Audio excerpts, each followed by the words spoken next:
Notable guest stars. This is episode 44.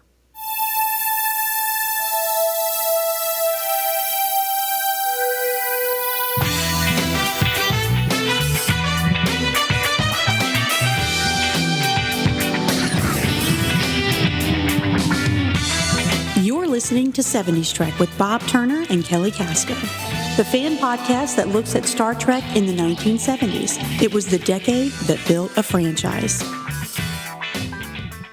What do Terri Garr, James Gregory, and Clint Howard all have in common? Well, they were all on Star Trek, of course. I'm Bob Turner. And I'm Kelly Casto. This week, obviously, we're looking at notable guest stars who appeared on Star Trek. Yeah, and there were more than you think there were. Oh my, there sure were. But before we do that, let's tell listeners how they can find us. You can go to our Facebook page at facebook.com/70strek. While you're there, we hope you'll leave us a comment or a question. You can also send us an email to 70strek@gmail.com. Right. And if you're looking for the show on iTunes, just search 70s Trek in the podcast section. And if you leave a rating or a review, it will help others find the show.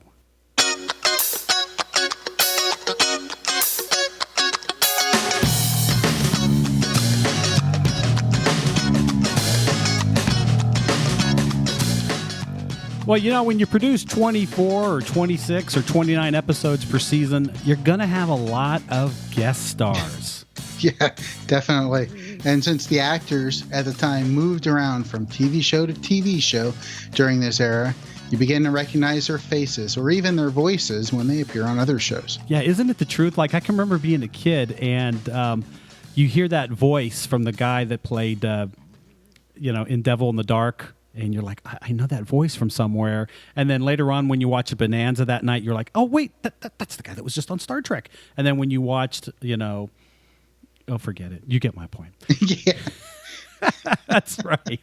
And Star Trek did have a lot of guest actors working on the show. So we decided if we were going to do this topic, we needed to sort of have some rules on how we would discuss some of these folks, because we just can't throw out every actor, or this episode's going to be 3 or 4 hours long.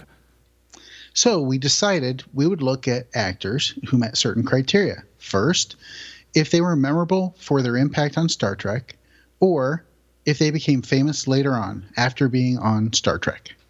Yeah, so why don't we get started? I took a look at season 1, Kelly looked at season 2, and then we split up season 3. So here we go. Let's take a look at season 1. And we're going to start with Where No Man Has Gone Before, and the actor Gary Lockwood, who played Lieutenant Gary Mitchell. Gary has 96 acting credits, and he starred in Gene Roddenberry's first series, The Lieutenant. Also starred in 2001, A Space Odyssey. Remember that? Oh, yeah. He was very good in that. I remember watching that as a kid going, well, why is Gary Mitchell in this? I don't get that. And he was also on T.J. Hooker with William Shatner for 2 episodes sometime down the road in the 80s. Let's move on to the episode Mudd's Women and Roger C. Carmel. He has 83 acting credits, and we know he also reprised the role of Harry Mudd in a later episode, I, Mudd, and also on the animated series. And this is really weird, because I just came across this on YouTube. He was also in an episode, actually 2 of them, of Batman. It's the episodes where the Green Hornet and Cato guest. Kind of fun little tidbit there. The season 1 episode, What Are Little Girls Made Of?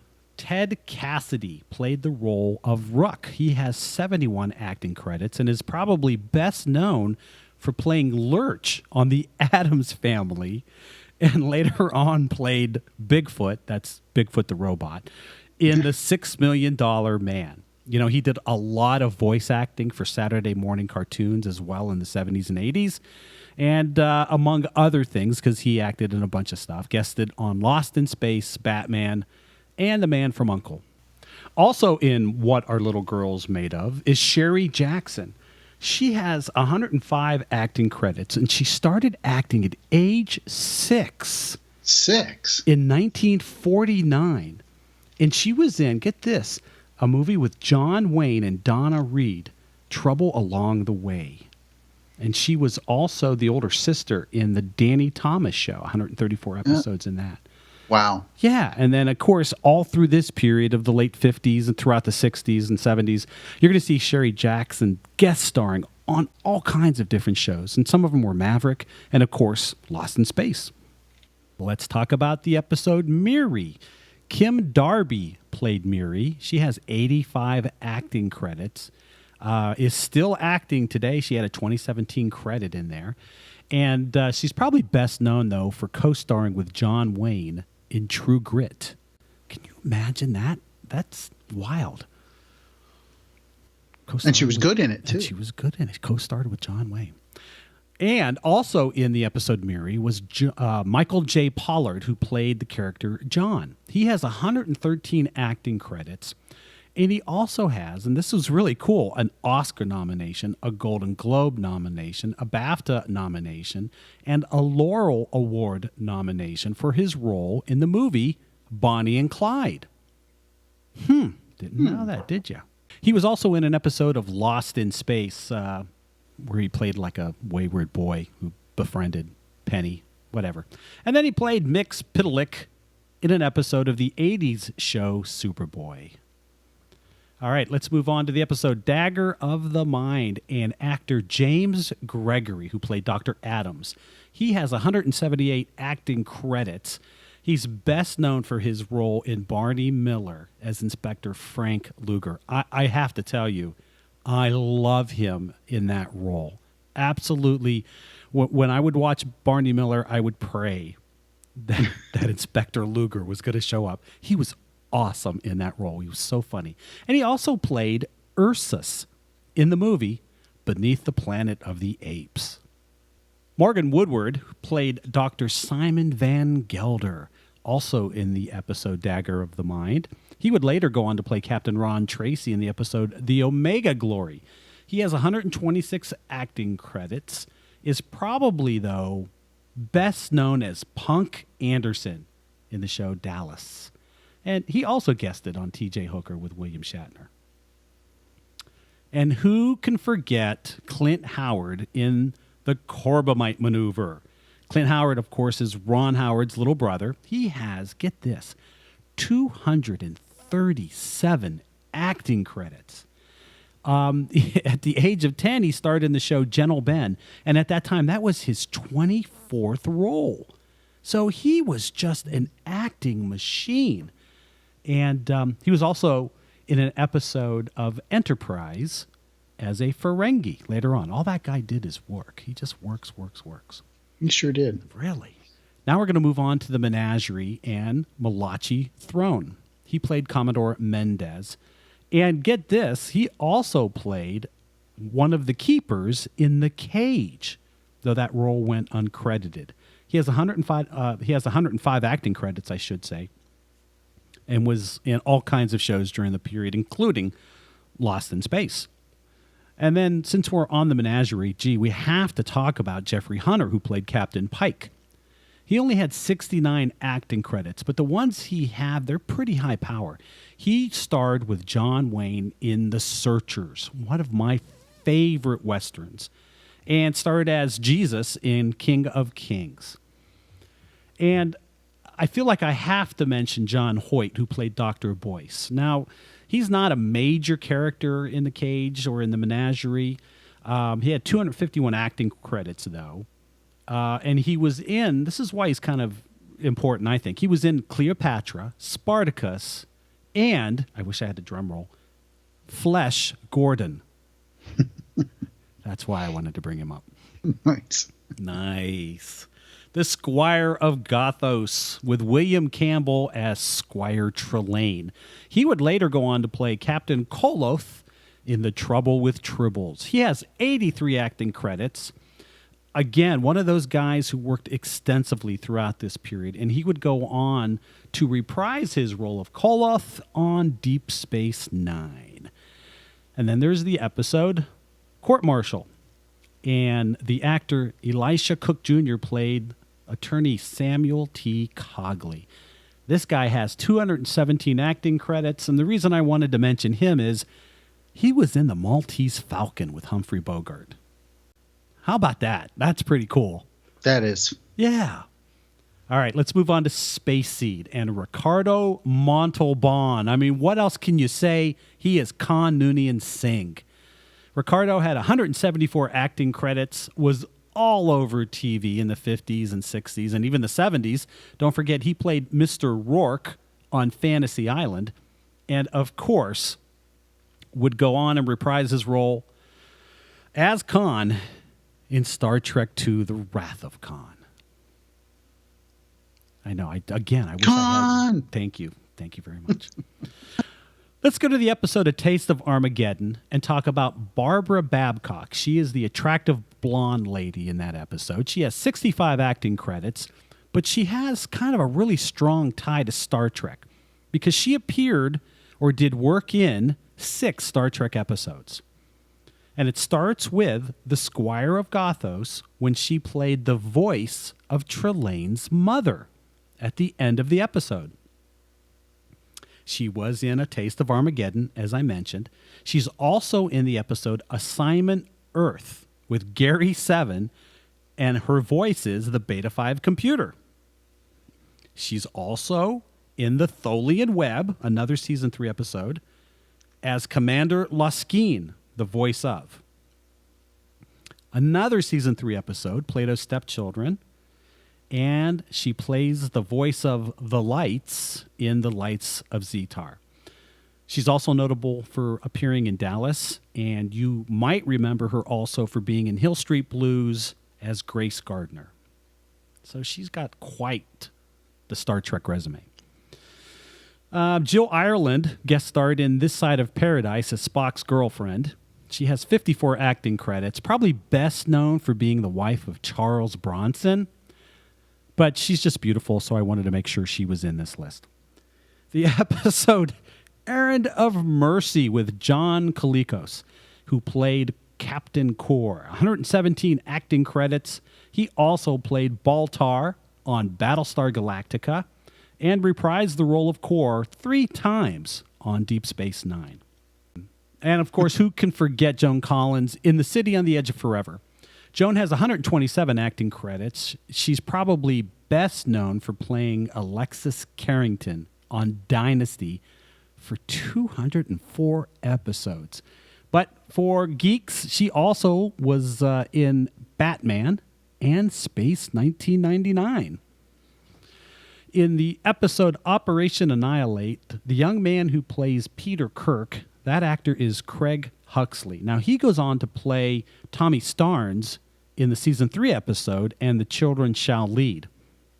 He's got 37 acting credits, was a really popular child actor in the 60s and early 70s. In fact, he was even on an episode of The Brady Bunch and 3 episodes of Adam 12.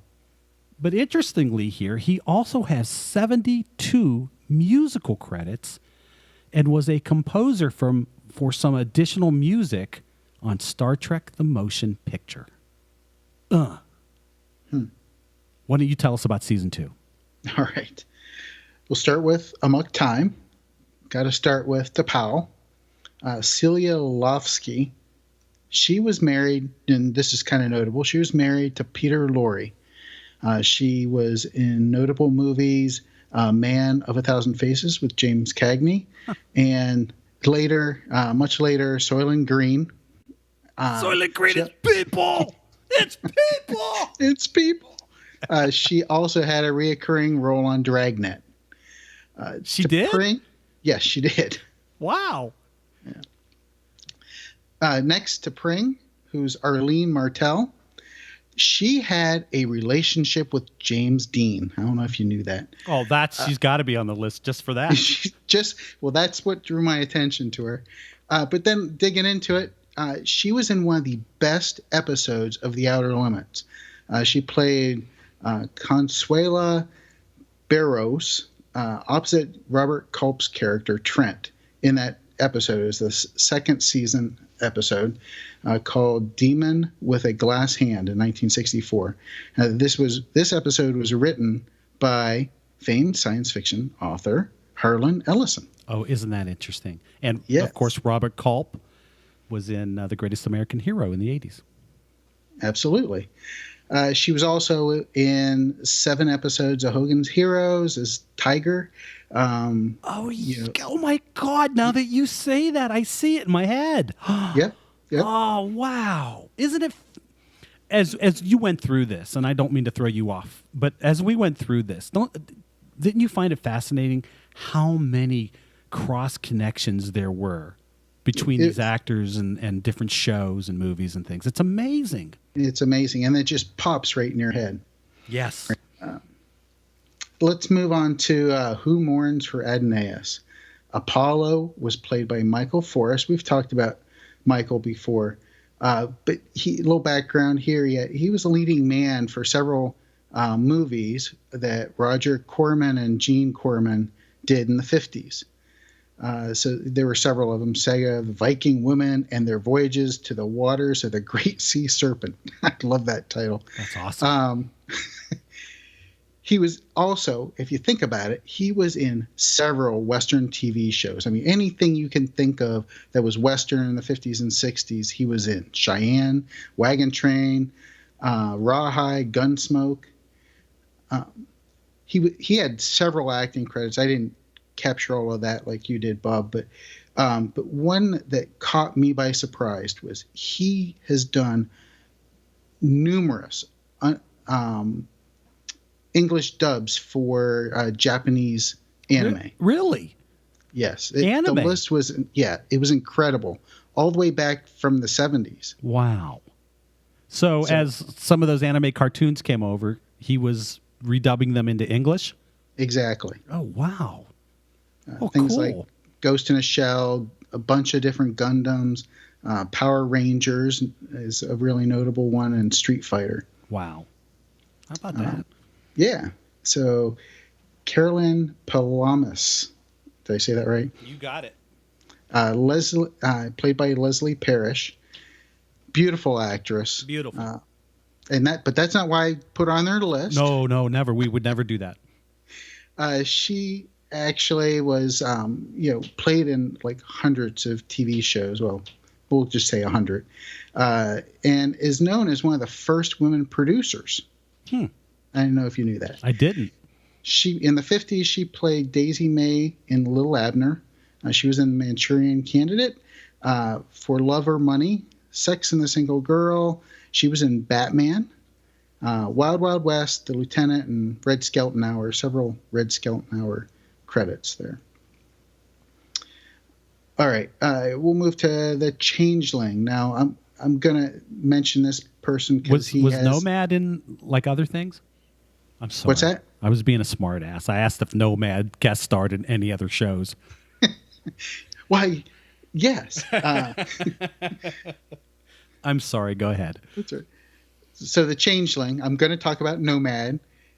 Nomad was voiced by Vic Perrin. Now, Vic, he's done lots of voice and acting in TV and movies, but wanted to bring him up here because he also acted in Star Trek in Mirror Mirror. He was Tharn. So really, yes, wanted to give him a little bit of credit here. Nice. Okay, let's move to Mirror Mirror. Merlina Morrow was played by Barbara Luna. Now, Barbara, she played in Elmer Gantry, this movie, but more importantly, she was Frank Sinatra's blind love interest in The Devil at 4 O'Clock. Oh, wow. She also has a later credit in Buck Rogers in the 25th Century, and that's where I remember her from, so that's why I wanted to include it. She was one of the bird ladies, right? Yeah. Who was the guy who was a bird? Crud. All right. I remember seeing her face when you said it, but I can't remember. Hawk. How hard is that for me to remember? His name is Hawk, which is a bird. And you think I would have remembered that. Okay, sorry. Go ahead. All right. Now I'm going to mention this next character, Lieutenant Kyle. only because, played by John Winston, only because he was in 11 episodes of the original series and in Wrath of Khan as Lieutenant Kyle. That's right. He'd only made it to lieutenant by that time. I never got past lieutenant. That's kind of sad. All right, moving to the Apple. Just wanted to call out here 2 people. Makora was played by David Soul. Did you know David Soul was in there? I did know that. Okay. Of course, Starsky and Hutch fame. Starsky and Hutch, yes. And of course, he sang a couple little love ballads in the well, late 70s. Let's not go there. Everybody sang in the 70s. Don't give up on me, baby. And then I wanted to give credit to Ensign Mallory, who was played by J.D. Jones. And he was in 9 episodes of the original series and as an actor, but also was a stuntman in 7. Oh, wow. Nice. All right. The Doomsday Machine. Commodore Matt Decker, played by William Wyndham. Just an incredible job in this episode. Yeah, he sure did give an incredible performance. So William, his acting credits include To Kill a Mockingbird. He was in Combat, with an exclamation point. The Fugitive, All in the Family, Dallas, Highway to Heaven. Hell. Yeah. Whoops. Whoops. Sorry, a little slip.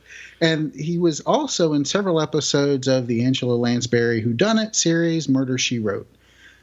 He joined in the 2nd season as Dr. Seth Hazlett. Let's see. Want to give credit to another kind of unsung hero, just simply named Elliot, and in this episode, played by John Kopage. Sorry if I got that wrong. But I wanted to call this out because he was in 20 episodes of Next Gen. Oh, wow. And 10 episodes of Voyager. And each one he's like either a science division officer or some kind of officer, but several episodes. Good for him. Let's move on to Catch Spa. So Sylvia, played by Antoinette Bauer, she was in, and notable for me, in one of the first scary movies I saw called Prom Night in 1980. But then she was in a movie with Charles Bronson, The Evil That Men Do in 1984. She's also has credits with Mission Impossible, Mannix, and The Fugitive. Nice. Playing Korob was Theodore Marcus. I want to call him out here because he appeared in this episode, which aired in late October 1967. He died 1 month before. Oh, wow. Yeah, poor guy. Yeah. All right. Metamorphosis. Zephyrin Cochran, played by Glenn Corbett, was in 2 of John Wayne westerns. He played the good guy, Pat Garrett, in Chisholm, and he was one of the gang members who kidnaps John Wayne's son in Big Jake. He also was in the war epic Midway in 1976, and he had a regular part in the long-running TV series Dallas. Yes. Nancy Hedford was Eleanor Donahue. She was very notable for Father Knows Best, 192 episodes. She was also Andy Griffith's girlfriend in several episodes of the Andy Griffith Show. Yep. Made appearances in Happy Days, Dr. Quinn Medicine Woman, and The Odd Couple as Tony Randall's girlfriend. Talk about a pretty woman. She was a very pretty woman. Absolutely. Moving to the next episode, Journey to Babel.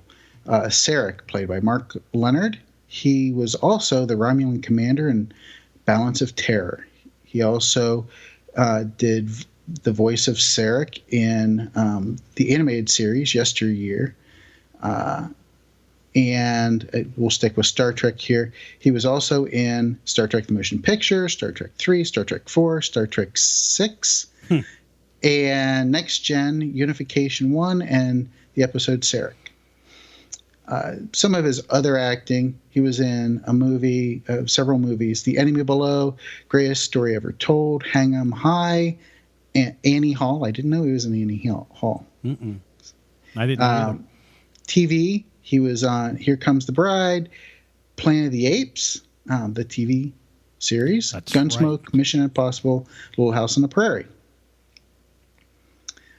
Amanda Jane Wyatt. She was in Frank Capra's Columbia film Lost Horizon. Very famous movie back in 1937. She was also in Father Knows Best. Yep. As well as Star Trek IV and several episodes of Love Boat, but then more importantly, Saint Elsewhere. Yes, right. That's right. We'll move to Friday's Child. Aline was played by Julie Newmar. Mm-hmm. Julie Newmar was Catwoman in Batman, or one of the Catwomen. One of three. Yeah, right. Yeah. Due to movie commitments, she was unavailable to play Catwoman in the third season. Moving to Wolf in the Fold, the character Hengist, played by John Fiedler. He was in several 70s TV shows, 60s and 70s. Bob Newhart for one, Odd Couple, several Odd Couple. He was in the movie, the play, and the TV show. That's where I remember him. Other than Star Trek, that's where I remember him the most. He's got that kind of that high squeaky voice Right. when he talks a little bit. Where I remember him from is the next piece, where he's doing voice work for Disney features, Robin Hood, The Wolf and the Hound, and then Piglet in every iteration of Winnie the Pooh that you could think of. That's right. He did play Piglet, didn't he? Yes. I had forgotten that. Moving to The Trouble with Tribbles.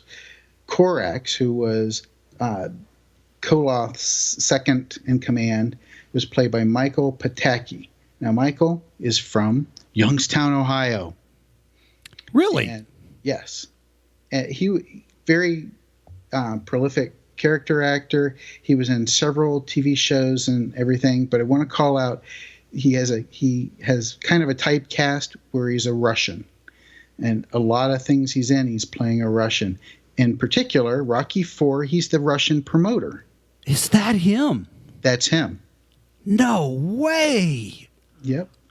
Oh my gosh. Well, he did. Yes, I'm looking at his IMDb profile. I had no idea that was him. Sitting and there think beside about it. Bridget Nielsen. He's been in so many things, from Batman, Yes. Rawhide, all the way to Charlie's Angels, T.J. Hooker, WKRP, Laverne and Shirley, The Jeffersons, The Fall Guy, Airwolf. I should Airwolf. I should mention for the listeners, the reason Youngstown, Ohio is so significant to Kelly and I, we record from Cincinnati and Kelly is in Columbus, so we're in different cities in Ohio, but we are both from the Youngstown, Ohio area, went to Youngstown State and College, and you hear us talk about that. So that's why Youngstown, Ohio kind of popped out to Kelly. Wow, no kidding. Yes, very interesting. He also was in Next Gen. Well, yeah, now I kind of see that. That's amazing. Okay, who do you got next? All right. Let's move to the Gamesters of Triskelion. Galt, played by Joseph Ruskin. He was in, now this is really interesting. He had roles in 4 different Star Trek series.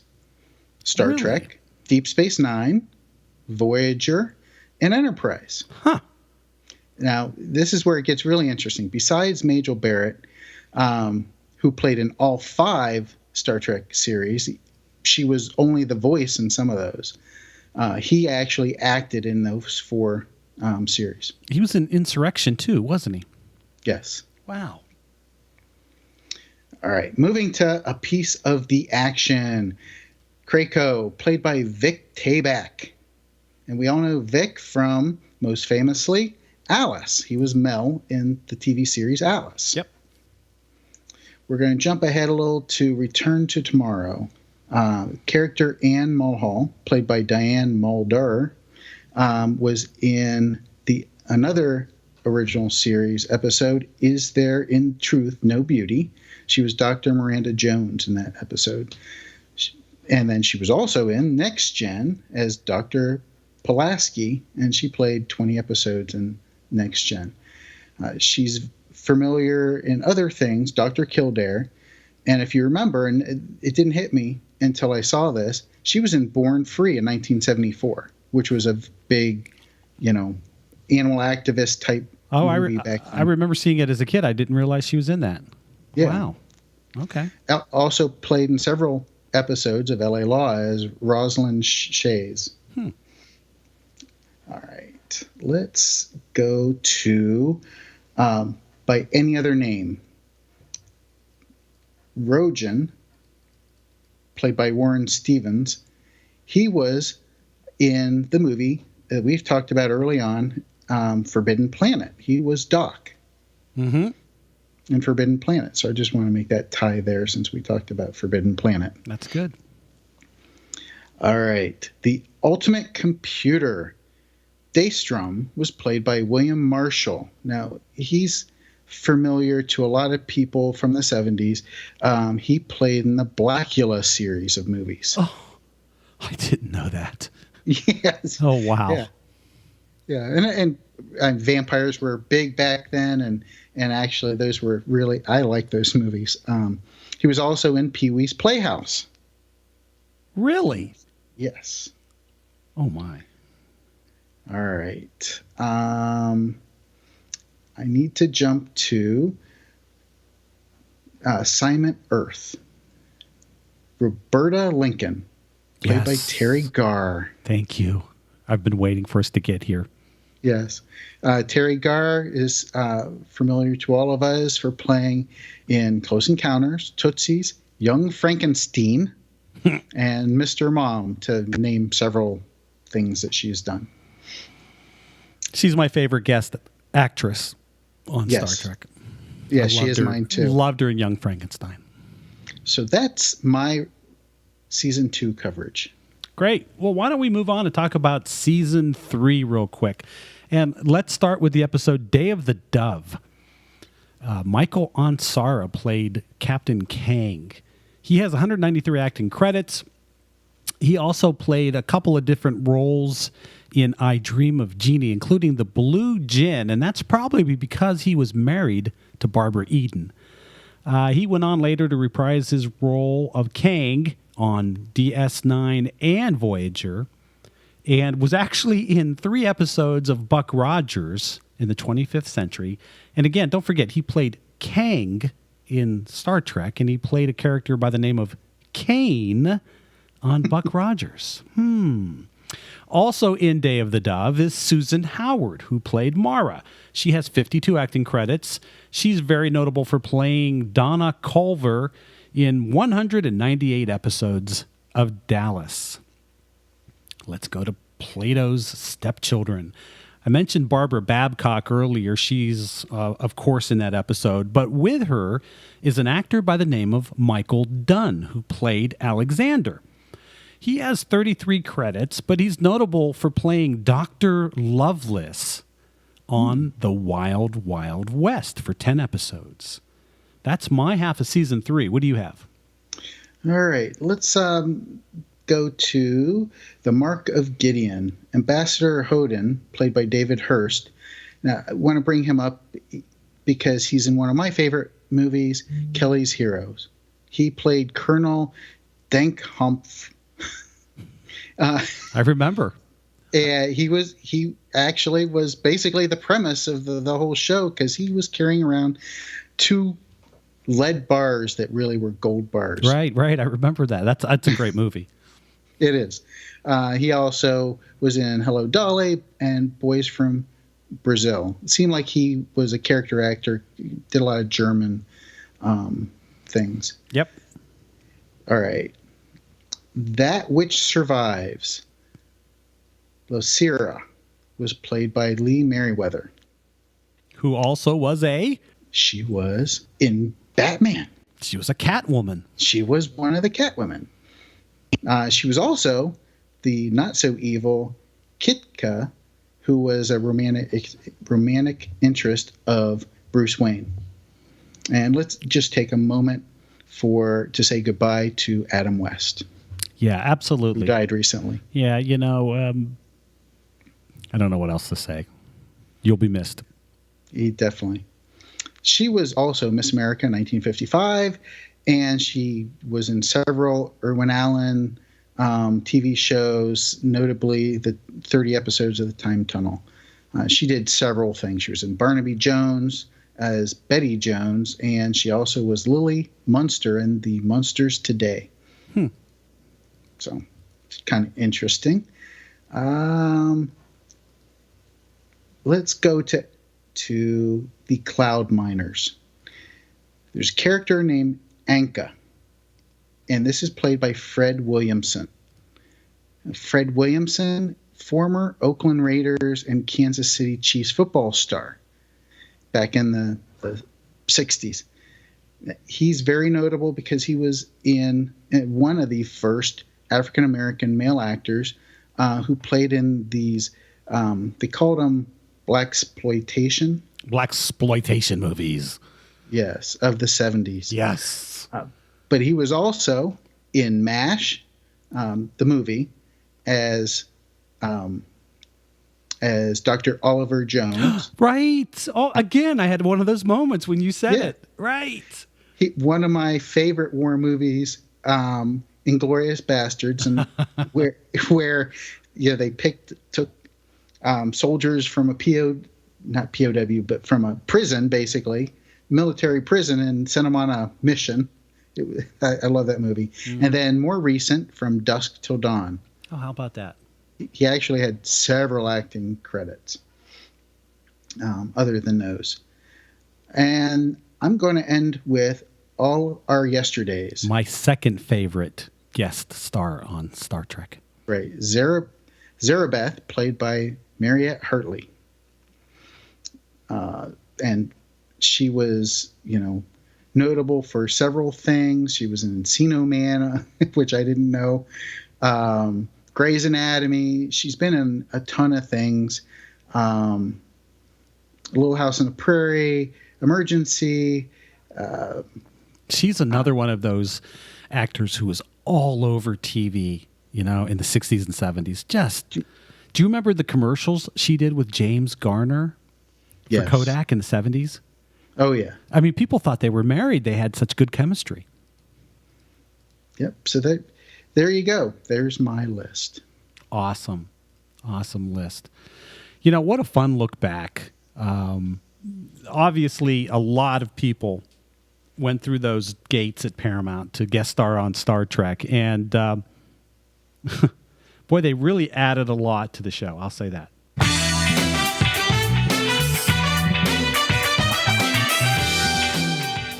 On our next episode, we go page by page through the script of The God Thing.